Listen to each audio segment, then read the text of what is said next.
All right, so today we're going to learn a new transformation. We have 3 of them so far, right? I'm going to flip this over. Don't worry about the backside today. We're not going to work on that. We're going to focus on problems 1 through 6, but we're going to do some talking about it first. All right, so dilations, that's our new one, right? So far we've done, what have we done? Who can remember our transformations that we've done? 3 of them. Okay, hold on, one at a time. Thank you, Saul. Translations. Hold on. And what is the key word with translations? No, not flip. Thank you. Good job, Clarissa. Slide. And then we did one more. Raise your hands, please. My expectation, Nathan? Reflections. Good. We have reflections. Thank you, Nathan, for raising your hands. And what is the word for that, Karina? That is the flip. And then we did one yesterday and Tuesday. What's the new one, Tyler? Rotations. And what is the word that we gave with that one? Turn, right?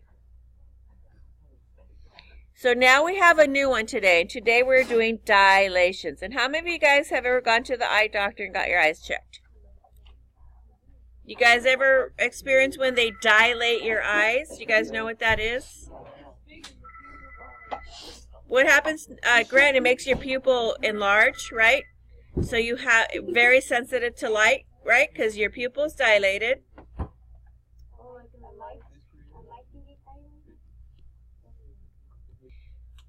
So as I said, we were talking about getting your eyes checked and having your eyes dilated. What happens is your pupil enlarges, so it lets in more light into your cones and your eyes become light sensitive. Okay, so a dilation can mean that we are enlarging our object. But it's not just an enlargement, okay? Sometimes when we dilate something, we can also reduce it. Everybody understand that? So dilation has 2 words that we're going to associate with it.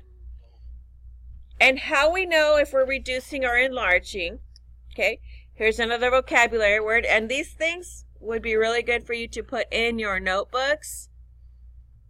Okay, so maybe you should have your notebook out and you're writing this on your notebook as well. Hint, hint. So the way we know if we're reducing or enlarging is by our scale factor. So we're going to have 2 types of scale factors.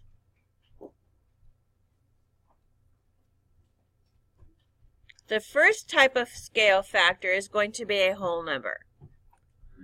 Greater, 1 or greater. Okay. Greater than 1. If it's greater than 1, it's going to make it bigger. So it's going to be an enlargement.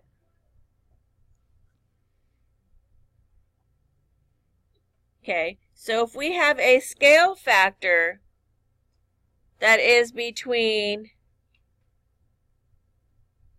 -1 and 1, it's going to be a fraction, right? Not an improper fraction, just a simple fraction. Should be writing this down. If you have that type of a scale factor, and that's what we're going to do on Monday, you're going to reduce it. It's going to get smaller or shrink it.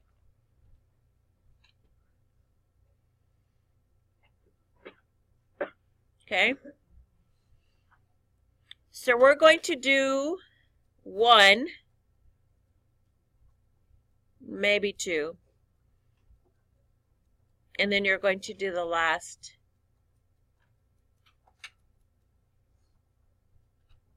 3 or 4. Ready? Let's start with number 1.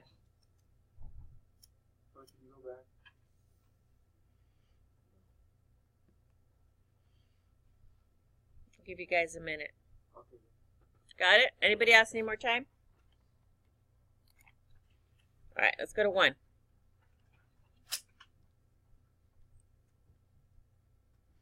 Okay, so this one tells us we're going to graph the image of a triangle DEF after a dilation with a scale factor of 2. So 2 is a bigger number, right? So we're going to take our ordered pairs and we're going to log them because we're going to need to know what we are making bigger. Okay, so the first step would be to write D, E, and F, and then we're going to write their ordered pairs. So in order to do that, let's see if I can zoom in more.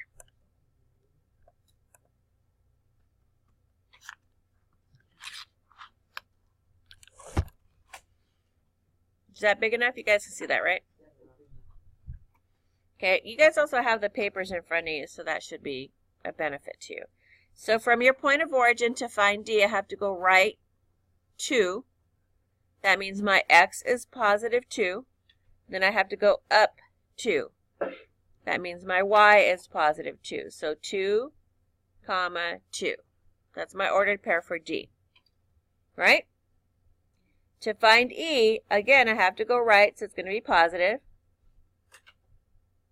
Right 4, and then up 1. So I also want to write that ordered pair, so it's both positive. Right 4, positive 4, up 1, positive 1. Now I have to find my point F. I'm going left 1, that means my x is going to be a negative 1, and down 2, so my y is a negative 2. Everybody have that? Okay, here's where the scale factor comes in. When my scale factor is greater than 1, actually it doesn't matter what it is, we're going to multiply by that scale factor. So for D prime, E prime, and F prime, I'm going to take my ordered pair 2 and multiply by 2. What's that number going to be? 4. Again, 2 times 2 is? Take my next one. 4 times 2 is? 1 times 2 is? Times 2, not plus 2. Because my scale factor of 2 tells me to. My ordered pairs. So I'm taking negative 1 and multiplying it by a scale factor of 2. What does negative 1 times 2 give me? Negative 2. Now I'm going to take my y value of negative 2 and multiply it by 2. What do I get? Negative 4. So now I have a new set of ordered pairs for all of these. And let's graph them. Starting with D prime, I have to go right 4 and up 4 because it's 4, 4. 1, 2, 3, 4. 1, 2, 3, 4. Here I have my new D prime. For E prime, I have to go right 8 and up 2. 1, 2, 3, 4, 5, 6, 7, 8. Up 1, 2. And there's my E prime. Okay. For my last one, F prime, I have to go left 2 and down 4. For my point of origin, left 2, down 1, 2, 3, 4. And that becomes F prime. Take your straight edge, your ruler, your student ID, your gift card, whatever, and connect it with some nice, clean lines. So your scale factor is not always just not going to expand evenly around your old figure. Your new image will be bigger. It's going to be dilated by a scale factor of 2. It's just not going to be centered perfectly around it. Any questions right now?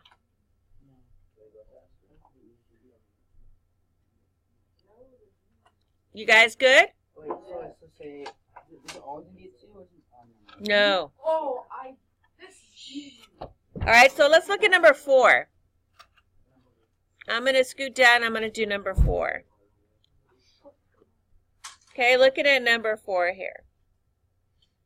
Look at the scale factor of triangle XYZ. What am I going to dilate? What is that scale factor? What is my scale factor, Noah? It's going to be 4. So what am I going to multiply by? 4. Multiply by my scale factor, right?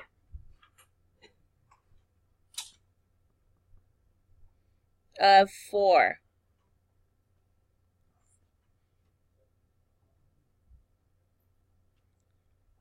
I like the way most of you are not using your rulers as helicopters. I really appreciate that. Thank you so much.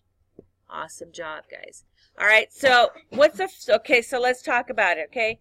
What's the first thing I do? I'm going to write my steps over here for you guys. Step 1. So find your coordinate pairs. Find coordinate pairs, right, of original points. There's not a whole lot of room in this, but you guys can, if you had your notebook out, you could be writing the steps on it, right, Karina? Instead of napping. Okay, what's my next step? After I find my ordered pairs, what do I do next?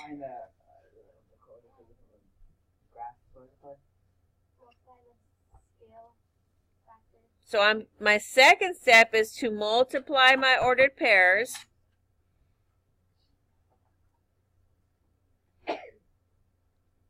by the scale factor. Whatever that scale factor is. And as you're doing that, you're going to write your new ordered pairs, right? So you're going to write your prime coordinate pairs. Okay, so then once you have your ordered pairs, what do you do next? Well, we already did that. We multiplied them, we wrote them. Now what do? We put the opposite end. So step 4 would be graph. So you should have this in your notebooks. These steps right here.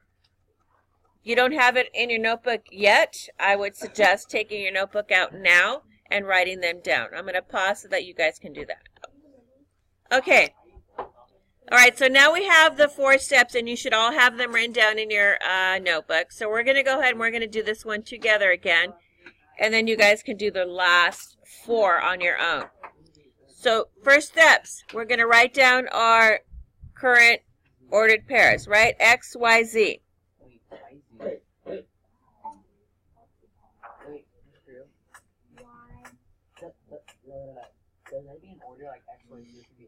Usually, sometimes they're just weird, like this is A, B, C, D, D, E, F, G.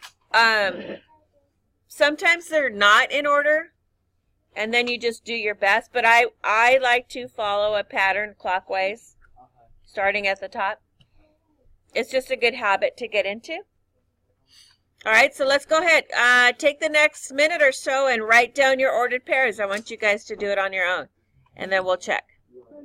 All right, eyes up here, guys. So your ordered pairs should match what I have up here. Mine magically appeared. Okay, so you should have those same numbers. So step 2 is to do the multiplication of the scale factor, right? So we're going to write X prime, Y prime, and Z prime. And then you're going to take these numbers and multiply it by a scale factor. And what's your scale factor for this problem? 4.